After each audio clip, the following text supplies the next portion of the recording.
Hello, everyone. I'm Megan Roloff, Director of Member Engagement and Partnerships with ACLP. Welcome back to Child Life in Action, our video series where we highlight the work being done by child life specialists and share ideas and insights from our members. Today, we're going to be talking about child life during times of economic uncertainty. And I'm really excited to be joined today by Ellen Good, Christine Mace, and Katie Stein. Before we get into our topic, can you each introduce yourselves? I have two EMGs in July. We'll start with Ellen. Oops. Okay. Hi, everyone. Sorry, I'm not on the screen, but my name is Ellen Good, and I am the former manager of the Child Life and Arts for Healing program at Yale New Haven Children's Hospital, and just retired last year. I've been in the field of child life for 35 plus years, and I'm very thrilled to have been asked to be a part of this video today. So thanks, Megan. Absolutely. Christine, do you want to go next? Sure. I'm Christine Mace. I've been a child life specialist for over 30 years and stepped into Ellen's shoes, which are really big shoes to fill, but that was a year ago, May, as the interim manager of child life at Yale New Haven Children's Hospital. I worked in a variety of different settings and hospitals, including Children's Medical Center of Dallas, Newington Children's Hospital, Connecticut Children's Medical Center, and a small community hospital in Manchester, Connecticut. So I'm really happy to be here as well. Thank you very much. Great. Hi, thank you for. Yeah, we can do it. That means I have to. Am I muted? Okay. Thank you for having me. My name is Katie Stein. I am a child life specialist working at Yale New Haven Children's Hospital. I've been here for about 25 years. I started in their fellowship program right after I graduated, and have been here pretty much ever since. I also serve as a local program manager for child life disaster relief as well. Currently, I'm working in a outpatient multi-specialty clinic, which is bustling behind me, so forgive the background noise. No problem. Thank you for joining us all. So just to kind of frame up this conversation a little bit for everyone watching, it likely doesn't need saying, but I think we all know at this point, the coronavirus pandemic has been impacting life globally on a variety of levels. Some people that were working are not, some industries that were thriving are struggling, and all of that change and uncertainty has impacted the economy and therefore is impacting healthcare. And depending on the day, depending on your news source, the reports could be ranging from somber but manageable to outright doom and gloom. So with all that uncertainty going on, I think it's important to take a minute to kind of look back at our history and remember that while this set of circumstances I think is unique, at least in recent history in the U.S., if not elsewhere, this is not the first time in even recent memory that there have been economic downturns that have impacted healthcare and that child life has had to navigate their way through. So today we're going to be kind of diving into what you all have experienced in your program. While I suspect our conversation will largely revolve around events in the US that have led to recessions in the past, the hope here is that there will be some ideas and tactics that child life programs anywhere in the world can take and adapt for what we're seeing today. So with all that in mind, can you tell me a little bit about how previous economic downturns have affected your child life program? Sure. This is Ellen. I've been faced with these type of economic challenges in a number of settings that I have served or have worked in over the past few decades. One that I can remember clearly was when I was the director of the Child Life Program at Winnipeg Children's Hospital in Winnipeg, Manitoba. And the provinces lost funding for a month. It's very, very different than the U.S. system. And once you run out of money, you run out of money. It's kind of like balancing your checkbook. So we had a month where we had to really tighten our belts and then also look to the future. And all of the managers and directors were challenged with cutting either between anywhere from 5 to 10% from their budget. So being very creative with staff, looking at how we could support the program so that it would not impact care. We had staff that did some job sharing. Rather than losing any staff, we really tightened our belt up around sort of the goods in kind and the material types of things. So that was a really scary and very challenging situation. Coming back here most recently, and that was I want to say it was 1990, but more recently, looking at sort of the economic fallout that occurred 2007, 2008, 2009 here in the United States was very, very different, very interesting, and it hit people very differently. I know when I started in 2000, I started with, I had 6 staff, and we had 7 interns and 2 fellows. So it was a very kind of lopsided staffing situation. So looking at where our services were needed, how we could be most effective, there was a lot of review of job descriptions and role reassignment. So it started off from right there in 2000 to working with, I would say this, is that find out what is going on in your hospital, in your setting. What's the hospital's strategic plan for the next 2 to 5 years?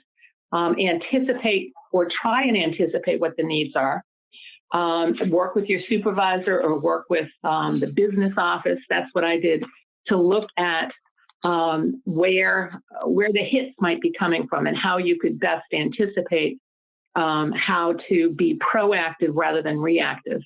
And making a case for child life rather than just saying we really have to have child life. You really need to look at the bottom line, at dollars and cents, looking at how impactful dollar-wise child life is to programs. This was something that I had worked with some of the champions of child life at the hospital over the number of years. Identify who your champions are and your allies. There were certain areas within the hospital that did not have child life, but desperately wanted child life. So, and one of those areas was the newborn special care unit, the NICU. And working with the director, the medical director, working with the pediatric nurse manager, and looking how best we could be creative in setting up an opportunity to trial child life. So I worked with the medical staff and identifying here are the things that we can provide the infants, the more critical infants, a combination of child life and music therapy, and looking at sort of the increased satisfaction of parents, looking at helping children to gain more weight through nutrition, intake of nutrition, looking at de-stressing the environment. So those were some really concrete, measurable things that I could prove and saying, this is what we accomplished. You really need to have child life in your nursery. That was one area. Another area was the MRI, and there were no child life staff at that point in that setting. So this was a number of years ago, and looking at, I had sort of a little wiggle room with some staffing. And I promised that I could give 20 hours a week to MRI and to look at increased satisfaction of the Press-Ganey surveys. If at such time, at the end of those 6 months that I was providing child life without any cost to the MRI staff or the program, that they would find funding for a part-time child life specialist in that area. And that's exactly what happened. So looking at some creative ways that you can be proactive. What's the strategic plan? How you can weave child life within that strategic plan along with administration. Working with the development department, which was crucial. The most recent success that I had was probably 2 years ago. We had some wonderful donors that gave significant amounts of dollars per year for teddy bears to give out to children. and I mean, these were thousands and thousands of dollars. Did not want to lose the donor, but worked with the director of the development department, the director, the officer, to approach these donors and asking them to reroute some of that money for a child life assistant. At that time, we didn't have a child life assistant. We weren't covering or weren't able to cover evenings, weekends, or the playroom at that time. So I pitched it as such that we appreciated what they were doing. We'd love to continue our relationship with them. However, their dollars would have much more of an impact upon children if we actually had a person, a trained child life assistant there. We would continue to accept their teddies, but knowing that they would have more of an impact upon the well-being of children if we actually had a child life assistant a part of that program. And they actually agreed to do that, and they provided 18 months worth of funding.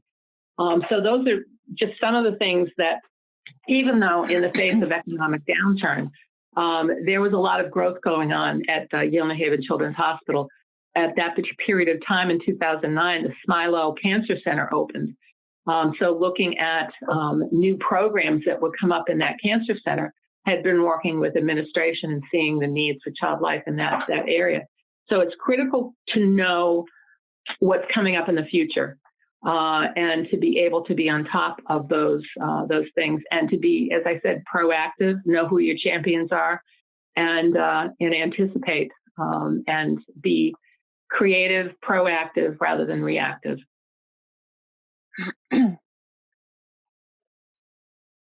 I think Ellen brought up a really great point, and Katie and I both had the good fortune to work with Ellen when she first began at Yale New Haven, when we only had those 6 child life specialists. I was a child life specialist in a couple of different areas as I was kind of running some programs, but Katie was one of the inpatient people at that time, and there were no outpatient areas covered. But one thing that it really is apparent when we're looking at a staff of 26 child life specialists to date, that Ellen's carrot dangles and pilots and creative thinking and advocating has certainly gone a long way to helping us develop the program. And that is something that we're still doing to this day when we start to really think about how do we get our foot in the door with a new area? How can we kind of piece together FTEs if we're supporting children of adult patients, and those adult areas really do appreciate the work that we do? Can we get a 0.1 or 0.2 from 4 different or 5 different adult areas to be able to piece together an FTE? Because these people are certainly asking us for the support, and we've been giving it away for free in a sense, right? We are children's hospital employees. And so I think that constantly grooming those relationships and really thinking creatively is absolutely one of the things that needs to be done, because you never are sure where that next FTE is going to come from. And it's not always going to come from the larger just women and children's services or hospital budget. Sometimes it's the doctors or the specific areas that invest in that service. So, and Megan, I think I would just echo what both Christine and Ellen have so wisely said. I think it was Albert Einstein that said, in the midst of every crisis lies an opportunity. And I would say that, the crisis that we're in right now can be a really unique opportunity to change our path and explore new opportunities. The fellowship program, I think, when I first started was right after our children's hospital was built. And at that time, child life was really only in inpatient areas of the hospital. And so dipping our toe kind of in the deep end by starting a fellowship was a way to kind of branch out and allow other areas of the hospital to be witness to what child life can do. And it worked, because we're flourishing now at our hospital. And part of that is because of what both Christine and Ellen spoke about in terms of having champions, having our role built into business plans from the inception of any program that is either expanding or being developed. And so, but I also want to acknowledge that our hospital considered us during this particular crisis as essential workers. And so we were very lucky, even though sometimes we weren't quite sure what our role was going to be as we thinned out the census of the hospital. We were very lucky that the hospital really invested in us as frontline workers and mission critical staff to be employed throughout this crisis. So we were doing work that was a little different. Some of us working with adults and some of us acting as runners and things like that to help support staff as well as patients that were admitted as part of this health crisis. But I think our institution in particular, and I'm so grateful to that, that we were always employed and didn't feel that bump. Now where things go from here, as the dust kind of starts to settle economically, will be really interesting to see. And my hope is that they will value our role as much through this and helping create new opportunities and think outside of the box to secure our role within the hospital. Katie, what you said about within every crisis, there's an opportunity, and then what you've all talked about, working with other areas to piece together FTEs, it has me thinking a lot of programs have been telling us that they've pivoted to doing more, or in some cases exclusively, services for children of adult patients. And, it's good that suddenly the adult world is realizing that, hey, we're here, we have this skill set, we've always been here, but maybe there was just never a formal position or a formal pathway for that to happen, or the rare consult here and there. But I wonder if that's going to end up being one of those opportunities for us as a field going forward, now that they've gotten a taste of it. It really has been a toe inside that door that we've been trying to break through in small ways at our children's hospital. We are a children's hospital within an adult hospital. And so we on occasion will get consulted there, but it's for the very extreme cases. But this did provide us an opportunity to work directly with adults. Kids weren't allowed in the hospital at all. So we were doing Zoom meetings and supporting and trying to connect patients with their family members without visiting privileges and things like that. So my hope is that it will be an opportunity. Yeah, and I have a feeling once they've had the taste of that and realize that it's better, they're not going to want to give it back. No, exactly. And this is Ellen. To build on Katie's comment. This is something that all along you need to build alliances with other departments, other people within the hospital. As Katie said, Children's Hospital is a hospital within a hospital. So encouraging staff and to participate in multidisciplinary meetings that weren't necessarily pediatric based. They were out of the adult world, and to have child life representation on various committees. That was critical to get your face out, to get to know who you are, what your role is. And that was something that proved successful in many ways. Assigning people to go to different operations meetings throughout the hospital or different patient satisfaction meetings. So that not only did they see the face, but they put it together with Child Life and who are you and what do you do, so that you have additional opportunities to discuss the invaluable role that Child Life plays in that situation. So again, make those alliances and also step out of your area. Step out of sometimes people say it's a comfort zone, but it's a way to get to know other people within the hospital. And that's critical, and they'll be able to get to know you more intimately.